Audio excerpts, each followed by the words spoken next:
Nama kantin ni nak kongsikan dulu berita terkini ataupun berita kampus hari ni. Okay, kalau korang nak tahu, berita terkini hari ni tentang Uni KL tidak mengiktiraf UEC. Kalau korang nak tahu, Universiti Kuala Lumpur Uni KL tidak pernah mengiktiraf CJ Peperiksaan Bersepadu UEC sebagai syarat kemasukan penuntut ke institusi pengajian tinggi swasta itu. Dan juga Pertubuhan Pribumi Perkasa Malaysia mendesak pengurusi Majlis Amanah Rakyat iaitu MARA dan Sarana Musa supaya menarik balik kenyataannya berhubung Universiti Kuala Lumpur mengiktiraf CJ Peperiksaan Bersepadu sebagai syarat kemasukan kerana langkah sedemikian dilihat bercanggah dengan dasar pendidikan kebangsaan. Dan juga Universiti Teknologi Malaysia akan mengambil beberapa langkah proaktif mulai tahun ini untuk meningkatkan sumber kewangan bagi membolehkan universiti awam itu menampung pembelajaran tahunan mereka.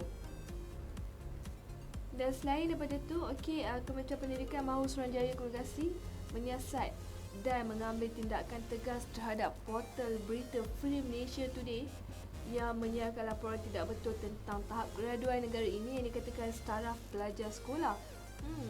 Dan juga kerajaan akan mempermudahkan dan mempercepat pengeluaran visa pelajar asing daripada sebulan sekarang kepada 14 hari. So nampaknya visa pelajar asing akan dipercepatkan.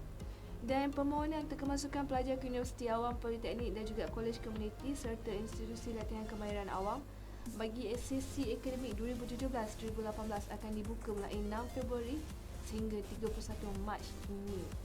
Itu antara berita menarik tentang kampus, dan saya akan kongsikan juga berita terkini apa yang berlaku di seluruh dunia. Kalau korang nak tahu berita di luar negara, waspada wabak penyakit untuk di Jawa Tengah. Kepada orang ramai yang ingin mengunjungi Kota Pekalongan di Jawa Tengah, dinasihati supaya mengambil langkah waspada terhadap penyakit untuk ataupun kaki gajah yang kini menjadi wabak di daerah itu. Wabak ni sangat bahaya, kalau tak nanti kaki korang akan jadi macam gajah besar dia. Dan juga 2 lelaki yang dilaporkan sesat dalam hutan di Kampung Bau, Bukit Berekis, Sungai Siput dekat sini ditemukan selewat-lewatnya malam tadi. Dan juga berita sukan,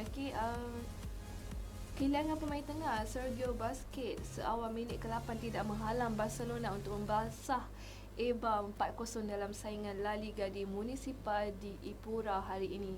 Dan juga Chelsea terus mencengkam kedudukan teratas Liga Perdana Inggeris dengan kelebihan 8 mati di depan selepas menang 2-0 ke atas Hull City di Stamford Bridge hari ini.